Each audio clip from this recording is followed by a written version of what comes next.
ఇప్పుడే జీ5 app download చేయండి. చూడండి మీ ఫేవరెట్ టీవీ షోస్ ఎప్పుడైనా ఎక్కడైనా. నా బ్రతుకు బావుండాలని, నా భవిష్యత్తు బాగుపరచాలని నీకుంటే సరిపోతుందా వదినా? నన్ను కన్న తల్లికే లేదు, నన్ను చిన్నప్పటినుంచి పెంచిన ఈ కుటుంబానికే లేదు. అసలు నా మనసులో ఏముందో, నా సంతోషానికి కారణమేంటో, నా బాధకి మూలమేదో ఎవ్వరూ తెలుసుకోలేకపోతున్నారు. అలాంటప్పుడు ఇంకా నేను సంతోషంగా బ్రతకగలనని ఎలా నమ్మమంటావు? ఎవరు నీ గురించి ఆలోచించినా ఆలోచించకపోయినా నీ గురించి ఆలోచించడానికి నేనున్నాను కదా సంజన. అలా కాదు వదినా, ఈరోజు శుభలేఖలు కూడా వచ్చేశాయి. అందరికీ పంచడం కూడా జరిగిపోతుంది. ఇలాంటప్పుడు మనమేం చేసినా ఇంటి పరువు పోతుందని మన నోరే నొక్కేస్తారు. అన్నిటికంటే మించి నువ్వు పెళ్లి ఎక్కడ ఆపేస్తావోనని మామ్ నీ మీదే చాలా కాన్సంట్రేట్ చేస్తుంది. నువ్వు పెళ్లిని ఆపే అవకాశం లేకుండా చూస్తుంది. నా పెళ్లి ఆపాలని ఆలోచన నీకున్నా అది ఆచరణలోకి రాదొదినా. లేదు సంజన, చూస్తూ చూస్తూ నీ జీవితం పాడైపోతూ ఉంటే నేనెలా ఊరుకుంటాను? ఎవరు ఏమనుకున్నా, ఎవరెంత ఆపినా నీ పెళ్లి మాత్రం ఆపి తీరుతాను. చాలా థ్యాంక్స్ వదినా. ఎందుకు వివేక్? సంజన గురించి ఇంతగా ఆలోచిస్తున్నందుకు, సంజన జీవితం కోసం పరిస్థితుల్ని ఎదిరించడానికి సిద్ధపడినందుకు. అది నా బాధ్యత వివేక్. అలాగే సారీ కూడా వదినా. సారీ ఎందుకు? సంజన పెళ్లి గురించి మాట్లాడడానికి నేను మీ ఇంటికి వచ్చాను. నిన్ను కలవడానికి వీల్లేదని జాను నన్ను పంపించేసింది. జాను నువ్వు కావాలనే ఇలా చేస్తున్నారేమోనని నేను అపార్థం చేసుకున్నాను. కానీ అదే సమయంలో నువ్వు టర్కీ వెళ్ళావని, అందుకే జాను అలా మాట్లాడాల్సి వచ్చిందని ఇప్పుడు తెలుసుకొని పశ్చాత్తాపడుతున్నాను. నన్ను క్షమించొదినా. అయ్యో ఏంటి వివేక్ ఇది? మన మధ్య క్షమాపణలేంటి చెప్పు. అంతేకాదు వదినా, సంజన పెళ్లి విషయంలో కూడా నువ్వు అనవసరమైన రాద్ధాంతం చేస్తున్నావని, నీకు అవసరం లేకపోయినా ఎక్కువగా ఇన్వాల్వ్ అయ్యి ఇంట్లో గొడవలు సృష్టిస్తున్నావని అందరితో పాటు నేను కూడా తప్పు పట్టాను. నువ్వు ఆలోచించకుండా అకారణంగా ఇవన్నీ చేస్తున్నావని నేను కూడా నీ మీద నిందలు వేశాను. రియలీ వెరీ సారీ వదినా. వివేక్ ప్లీజ్, నువ్వు నాకు క్షమాపణలు చెప్పడం ఏంటి? కనీసం ఇప్పుడైనా అర్థం చేసుకున్నావు, అది చాలు నాకు. సరే వదినా, కానీ ఇప్పుడు సంజన విషయంలో ఏం చేయాలో అర్థం కావట్లేదు. అన్నీ తెలిసి కూడా నేనేం చేయలేకపోతున్నాను. వద్దు వివేక్, నువ్వు పెళ్ళి ఆపడానికి ప్రయత్నించి చిన్నత్తయ్య గారి దగ్గర కుటుంబం ముందు నువ్వు తక్కువ కాకు. నువ్వు పెళ్ళి ఆపితే అందరూ నిన్ను చీదరించుకోవడం మొదలు పెడతారు. అర్థం లేకుండా ఆపుతున్నావని నీ మీద నిందలు వేస్తారు.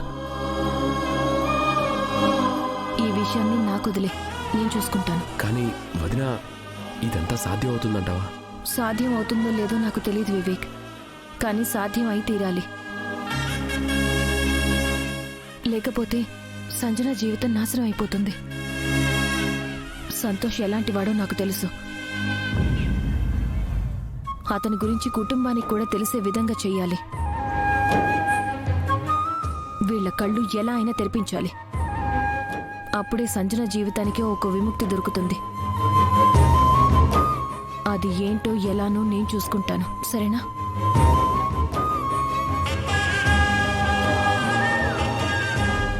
Excuse me sir. చెప్పు మహేష్. ఇందాక ఫైల్ అడిగారు సార్.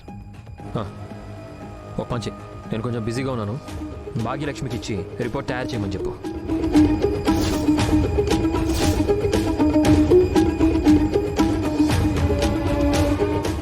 ఏంటి ఇంకా అలాగే చూస్తున్నావు? భాగ్యలక్ష్మికి ఇవ్వు. భాగ్యలక్ష్మి గారిని we are terminating you Lakshmi.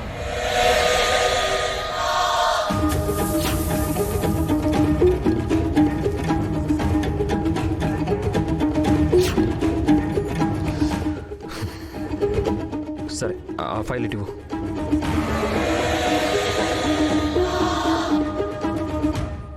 Mahesh, sir. Bhagyalakshmi desk దగ్గర తన వస్తువులు ఉంటే అవి కూడా తీసి బయట అలాగే సార్.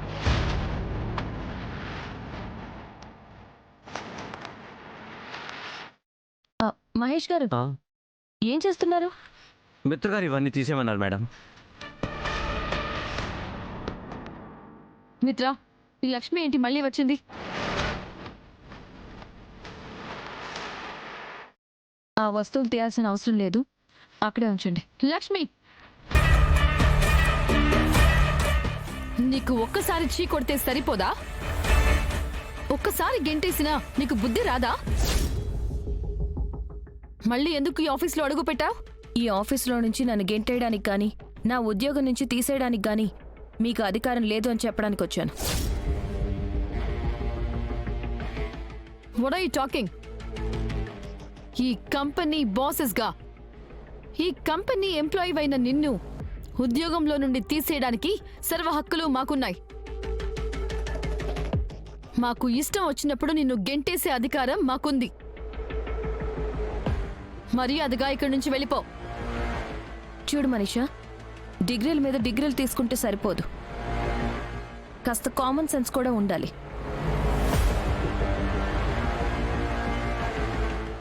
ఎక్కువగా ఆవేశపడకు, కొంచెం ఆలోచించు. నేను జాయిన్ అయినప్పుడు నాకు మీరొక అగ్రిమెంట్ ఇచ్చారు. నా వల్ల ఎలాంటి పొరపాటు జరిగినా, ఆ పొరపాటు వల్ల కంపెనీకి ఎలాంటి నష్టం వాటిల్లినా అప్పుడు మాత్రమే నన్ను ఈ కంపెనీలో నుంచి అర్ధాంతరంగా తీసేసే అధికారం మీకుంటుంది. అలాంటి కారణం మీరు చూపించలేకపోతే నన్ను ఉద్యోగం నుంచి తీసేసే అధికారం మీకుండదు.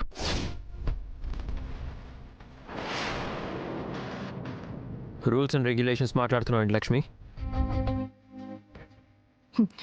మాట్లాడాల్సి వస్తుంది మిత్రగారు. నా వల్ల కంపెనీకి జరిగిన నష్టం చూపించి అప్పుడు ఉద్యోగంలో నుంచి తీసేయండి. మీ నిర్ణయాన్ని గౌరవిస్తాను, మీ ఆఫీస్ వదిలేసి వెళ్ళిపోతాను. లేకపోతే ఏం చేస్తావు? ఏం చేయగలని ఇంత విరమిగుతున్నావు? నా ఉద్యోగాన్ని నేను కాపాడుకోవడం కోసం, నా ఉనికిని నేను చాటుకోవడం కోసం నేను ఎంత దూరమైనా వెళ్తాను. ఎంత దూరమైనా అంటే హిమాలయాల దాకా వెళ్తావా? హిమాలయాలు దాటి వెళ్లాల్సిన అవసరం లేదు మనీషా. పక్క వీధిలో ఉన్న పోలీస్ స్టేషన్కి వెళ్తే చాలు.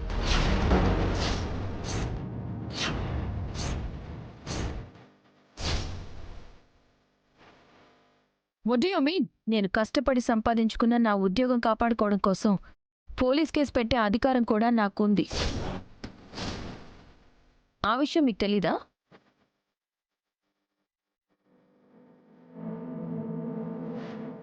అవసరమైతే పోలీస్ స్టేషన్కైనా వెళ్తాను, ఆపై కోర్టు మెట్లైనా ఎక్కుతాను.